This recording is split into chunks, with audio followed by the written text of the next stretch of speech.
O meu bom dia, pessoal, sejam bem-vindos a mais um vídeo. Nós começamos a partir do vídeo anterior um estudo ali da oração modelo que o Senhor Jesus nos ensinou, o Pai Nosso, né, conhecido como oração do Pai Nosso. Então, no vídeo anterior, nós fizemos um estudo ali de uma pequena parte ali onde se relaciona a nós pedir o pão nosso de cada dia. Está no vídeo anterior a esse. E hoje nós vamos aqui a mais uma parte aqui dessa oração do Pai Nosso. Hoje nós vamos estudar um pouquinho aqui o capítulo, Mateus capítulo 6, versículo 9. Nós vamos estudar apenas este versículo 9, certo? Então, porque veja que essa oração do Pai Nosso não é uma reza. Não é para a gente rezar, para nós pegar as palavras do Senhor Jesus e então a gente aplicar. O Senhor deu um modelo para que a partir desse modelo, que é o modelo que agrada a Deus, o que nós devemos pedir e como nós devemos pedir, então nós fazemos a nossa oração. Quer dizer, por exemplo, este nosso estudo de hoje significa na nossa oração, né, nós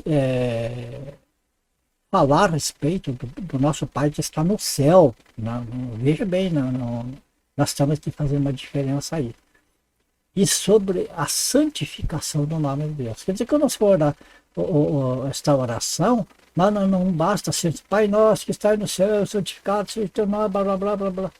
Não, essa é uma oração banal, é uma reza banal que eu creio, sei, pensa-se que Deus não atende uma oração feita assim, decorada.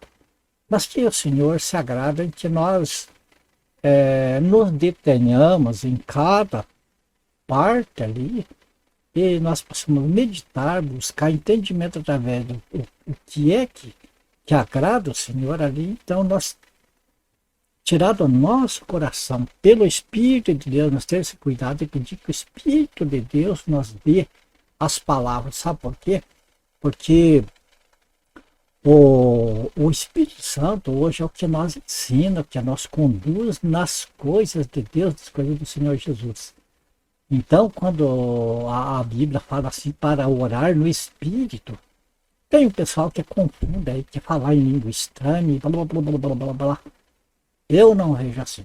Eu entendo que orar no Espírito é a gente ter assim, aquela intenção de que o Espírito de Deus dê as palavras para nós e que nós possamos proferir as palavras de acordo com aquilo que o Espírito Santo nos ensina, de acordo com o que está escrito na palavra de Deus.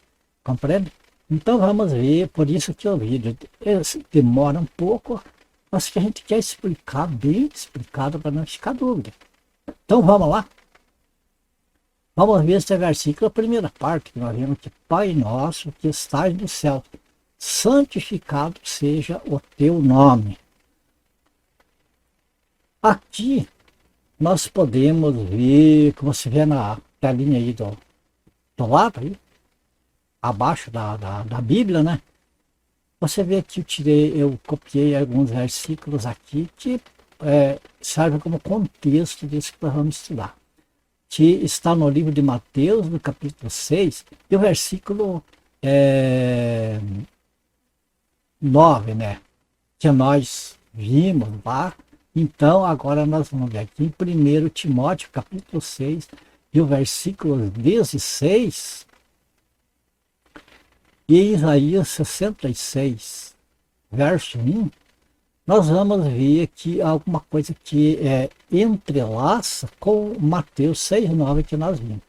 Nós vimos que Mateus, no capítulo 6, no versículo 9, você vai poder observar o seguinte, que está dividido aqui em duas partes, né? A habitação de Deus, a posição de Deus em referência ao homem, né? Em relação ao homem. A posição de Deus em relação ao homem é uma parte. e a outra parte é sobre a santificação do nome do Senhor. Entende? Então nós pegamos, como nós vemos aqui em 1 Timóteo capítulo 6, versículo 16, ele fala a respeito dessa posição entre Deus e o homem. O que diz aqui, veja bem, vamos ler o texto. Aquele que tem ele só a imortalidade e habita na luz inacessível, a quem nenhum dos homens viu nem pode ver, ao qual seja a honra e poder sempre eterno. Amém. Você nota que aqui fala que aquele que tem ele só a imortalidade. É só Deus que tem a imortalidade. Então, Deus, através do Senhor Jesus, ele passou para nós também a imortalidade. De que maneira? A imortalidade eterna, a imortalidade do Espírito. O nosso corpo morre, vai para a terra, mas fisicamente morre. Então, o que acontece? Nós já temos, a respeito desta oração do Pai Nosso, nós já temos, nesse primeiro versículo, na nossa mente está isso. Onde está Deus em termos de posição e onde nós estamos em termos de posição? Deus está na luz inacessível. Quer dizer, ele está em um lugar que, claro que Deus está em toda parte, ele é onipresente, ele está em toda parte. Mas se nós olharmos Deus assim como nosso Pai, ele está junto de nós, está nos guardando tudo. Mas é a sua onipresença que está conosco. Na realidade, Deus, como pessoa, está em um lugar muito além do que nós possamos alcançar. Então, quando, amados, nós oramos, nós devemos ter esse respeito para com o Senhor. Nós estamos aqui na terra, somos míseros seres mortais. O Pai é imortal, Deus é imortal. Nós habitamos na terra, o Senhor habita no céu.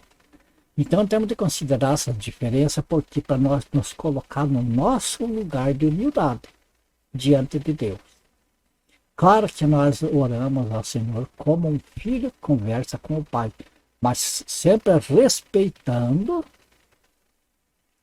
essa posição. Nunca a gente extrapolar essa posição entre Deus e nós. Quer dizer, vamos orar ao Senhor, vamos ter esta intimidade com Deus, vamos ter esta intimidade como o filho chega diante do Pai e fala tudo que tem de falar, conta as suas intimidades, conta as suas frustrações, os seus problemas, e agradece o Pai por aqueles conselhos maravilhosos, por aquela solução daqueles problemas que nós achamos muitas vezes insolúveis, de tudo aquilo que aprendemos com o nosso Pai, né? Nós aprendemos com o nosso Pai Celestial. Temos que ter essa alegria, esse conforto de não ter medo de chegar diante do Senhor, porque o Senhor Jesus, na morte dele, sabemos que antes nós não poderíamos chegar à presença de Deus. Quem poderia era só o sumo sacerdote uma vez por ano e ainda com sangue.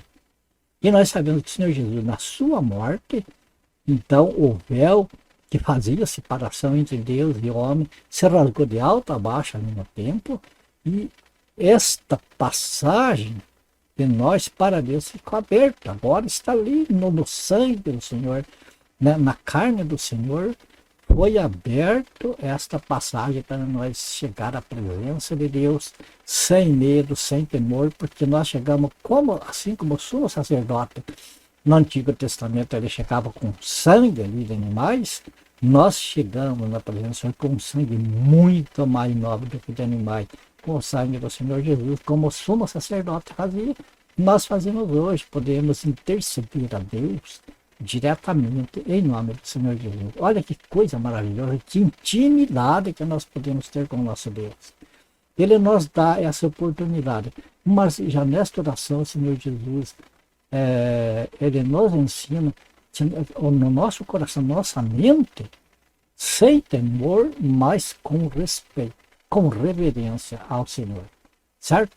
Então, a primeira parte desse nosso estudo fala a respeito de nós colocar na nossa posição aqui e, né, nós honrar a Deus lá na sua posição, que Ele está muitíssimo mais elevado do que nós.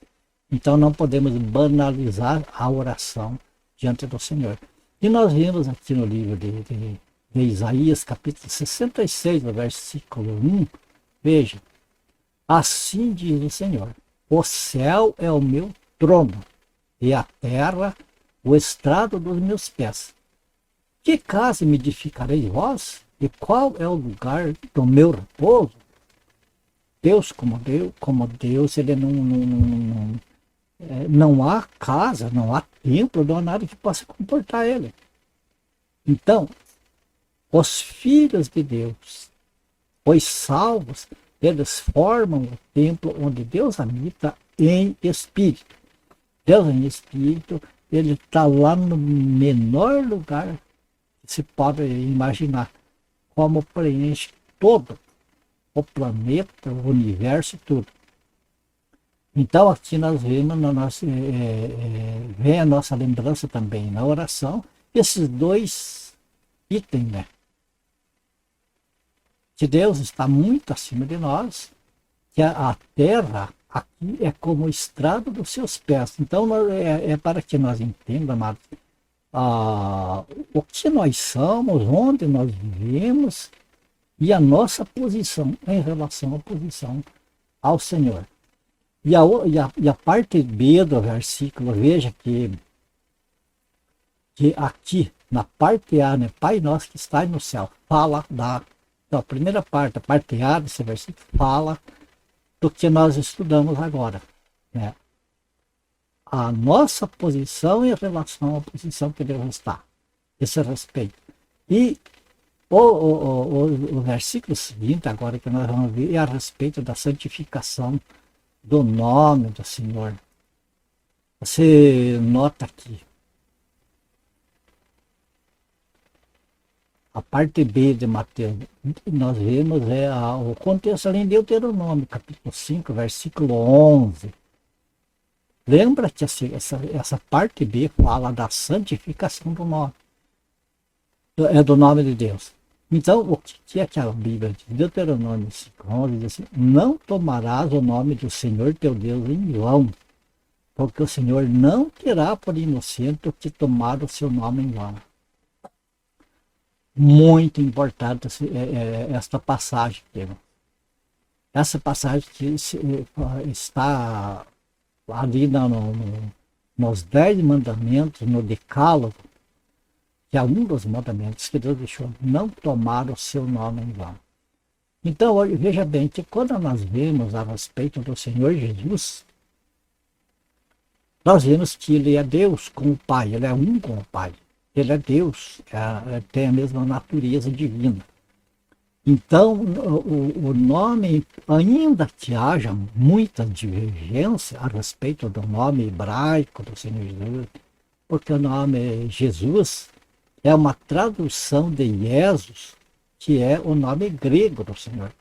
Quando o Senhor Jesus veio a este mundo em carne,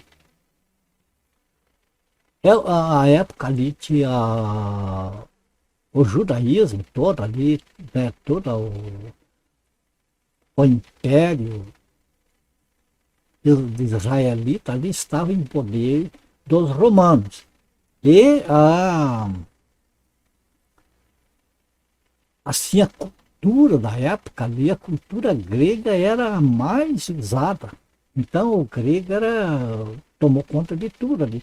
E nós vimos que o Senhor Jesus era conhecido ali pelo nome grego. No caso, Jesus, que é traduzido para português, é Jesus. Então veja que esse nome,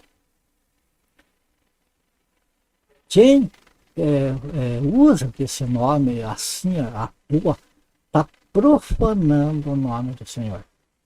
Percebe? O nome do Senhor Jesus é para ser usado para anunciar o Evangelho, para coisas que honrem o nome do Senhor, que honrem o Pai, que honrem o Filho e o Espírito Santo. Entende? Não é para ser usada qualquer coisa. É lamentável como a gente vê no meio da cristandade. Eu cansei de ver o nome do Senhor sendo usado assim como uma coisa comum, como uma coisa com tantas coisas que não edificava em nada e muitas vezes que servia para o povo blasfemar do Senhor Jesus. Entende?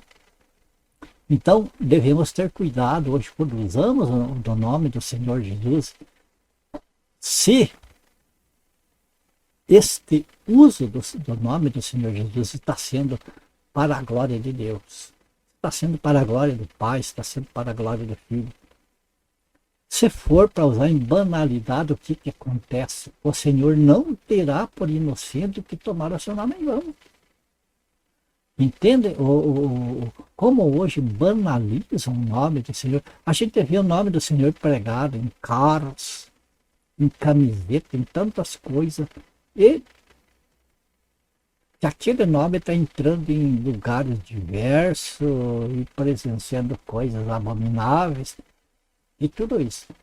Mas fica, amados, esse aqui com cada um o que quer fazer. Por exemplo, eu estou passando para vocês e eu tenho certeza que aquele que não tinha pensado nisso vai pensar, porque vocês que me acompanham são poucos, Mas vocês que me acompanham, eu tenho certeza que o coração de vocês está voltado para sempre estar conhecendo mais a vontade do Senhor e para então andar dentro dessa vontade. Então fica aqui os textos para a gente. Não, Raul, outro texto que fala a esse respeito, veja que é Tiago, capítulo 5, versículo 12, veja o que Paulo ensinou ali para Tiago. Acima de tudo, veja que ele destaca que acima de tudo, porém, meus irmãos, não jureis nem pelo céu, nem pela terra, nem por qualquer outro rótulo. Antes seja o vosso sim, sim, e o vosso não, não, para não caíres em juízo. Aqui coloquei para a gente não esquecer de comentar a esse respeito, aqui, essa parte entre parênteses aqui colocada em laranja, não faz parte do texto, aí eu coloquei. Que o que acontece quando nós fazemos um juramento, principalmente se as pessoas juram pelo nome do Senhor, o que está fazendo? Está colocando Deus como avalista. Está colocando o Senhor Jesus como avalista de alguma coisa. Isso aqui jurar significa dar a certeza de que aquilo que falou vai acontecer. Tipo assim, se eu morrer, Deus garante o que eu falei. Se eu morrer, se eu não puder cumprir, Jesus cumpre. Porque está nas escrituras e tal. Muitas vezes que está nas escrituras, sabemos que tem tantas coisas maravilhosas que nós podemos fazer através do nome do Senhor Jesus. Mas não podemos esquecer do detalhe que é segundo a sua vontade. Muitas vezes nós pensamos que alguma coisa é da vontade do Senhor e não é. Ou pode até ser, mas não é o momento de acontecer aquilo ali. E o que acontece quando juramos, quando nós damos essa certeza, jurar não significa, como as pessoas dizem, por Deus do céu, tal, significa você garantir uma coisa. Quando alguém te avaliza, é um juramento. Porque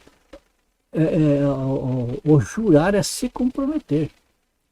E quando se põe o nome de outra pessoa, está comprometendo aquela outra pessoa. Quando você vai numa loja, por exemplo, digamos um aluguel lá, vamos dizer assim, o aluguel, vai alugar uma casa, alguma coisa lá, você vai lá na imobiliária, tal, normalmente pede um avalista. E esse avalista, uma vez que ele assinou, ele se comprometeu. O avalista assinou. Se você não pagar, o avalista vai arcar com as consequências, vai ter de pagar. Se eu pegar alguém para meu avalista, essa pessoa sabe que está se comprometendo comigo.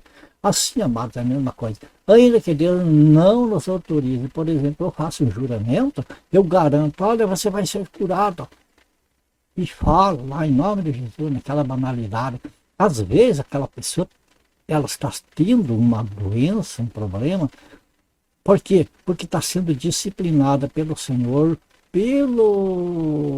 pela sua maneira de viver, que às vezes está dando um mau testemunho, e o Senhor está disciplinando, e o Senhor pode restituir, digamos assim, a saúde para aquela pessoa, mas talvez vai ser lá pelo ano que vem, daqui um ano, dois, e daí de repente eu chego lá, uso do nome do Senhor como avalista,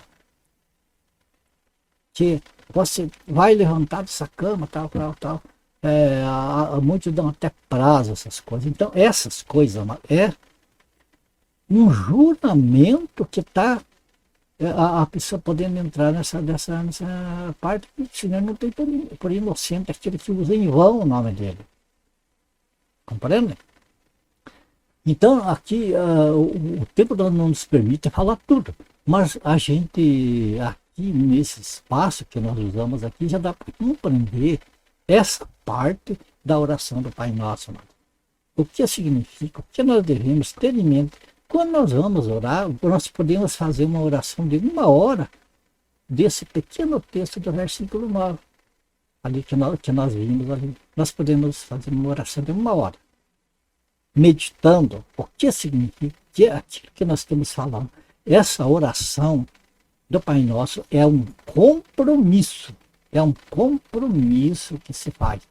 Veja bem aquela parte que aqui quer ver.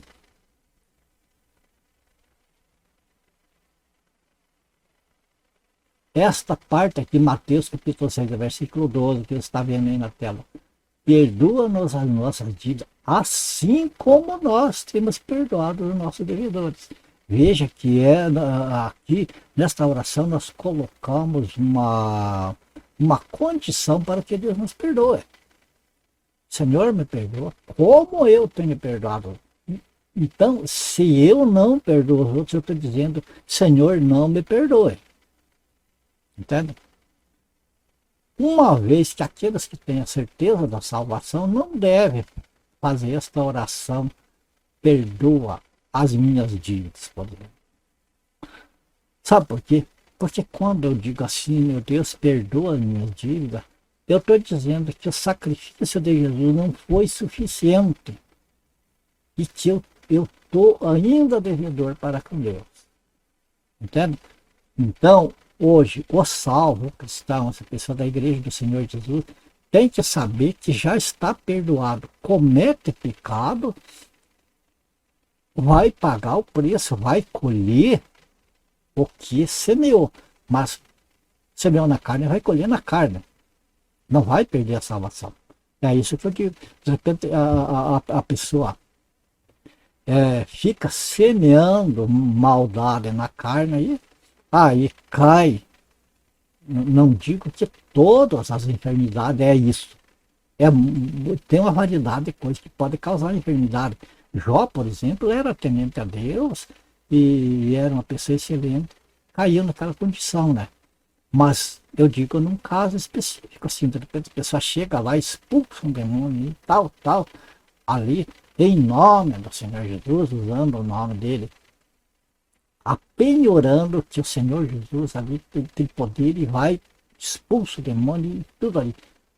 Sim, claro, o Senhor tem poder, mas só que o momento é Deus que sabe, e não a gente. E se vai acontecer, quando é pecado para a morte, a Bíblia nós diz que tem pecado que é para a morte, tem pecado que não é para a morte. Isso não está falando de morte eterna, está falando de morte física.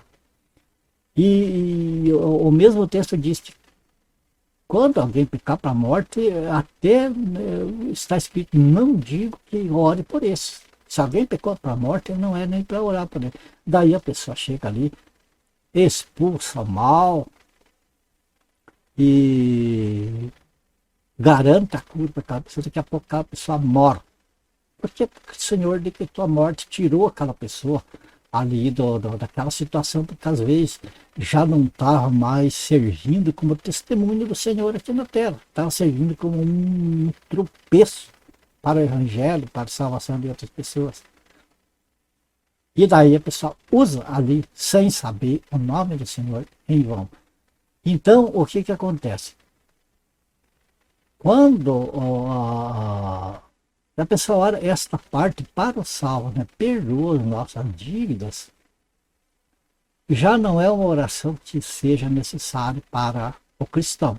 Lembra, se você assistiu o vídeo passado, você vai notar que ali eu falei uma parte que esta oração foi dirigida ao povo de Israel e parte desta oração para a igreja. Então, aqui nós vemos que, por exemplo, essa parte aqui, o povo de Israel ainda tem de pedir perdão a Deus, sim. Porque eles não aceitaram o Salvador, o seu Messias que veio para eles. Eles rejeitaram, crucificaram. Então, eles não têm ainda o perdão por terem rejeitado o seu Salvador. Eles precisam. Agora, aqueles que verdadeiramente aceitaram o Senhor Jesus como seu único Senhor e Salvador, né, que estão salvos, já têm o selo do Espírito Santo, a garantia, né, da vida eterna, esses não têm por que pedir perdão, porque você vê nas escrituras ali de Romanos, você não vê uma menção em que o salvo peça perdão a Deus de alguma coisa, porque já está perdoado em Cristo. Agora o que é preciso é confessar, isto é, confessar, né, a Deus, reconhecendo os pecados. Mas esse eu vou deixar esse texto para outra hora. Vamos nós manter no foco desse texto aqui do versículo 9 que nós iniciamos. Né? Pai nosso que está no céu, santificado seja o teu nome. Então por aqui, amado, nós encerramos este vídeo. Se o Senhor nos permitir, nós vamos estar falando de venha o teu reino, que é para Israel, sobre seja feita a tua vontade, se trata como no céu, sobre não deixar cair em tentação, livrar do mal, mas tudo isso, veja bem, cada parte dessa é um vídeo, porque você veja o tempo que leva para a gente discorrer, assim, pormenorizadamente sobre um desses assuntos. Então nós vamos indo devagar e vamos à medida que o Senhor for nos conduzindo através dessa palavra, então assim nós vamos indo. Tá bom? Aqui eu termino mais esse vídeo, agradecendo pela tua companhia, pela tua atenção, que o Senhor recompense você, abençoando você, a tua família, o que te pertence, para que você possa ter alegria com todo neste mundo aqui, mas a alegria em Cristo Jesus, né? E que a graça de Deus seja abundante com todos vocês. Ore por mim também, amados, por mim, para a minha família. Todos nós precisamos de oração. E se for do agrado do Senhor, então no próximo vídeo nós estaremos juntos novamente, se assim o Senhor o permitir. Ok? Portanto, até lá na paz do Senhor Jesus. Fique com Deus.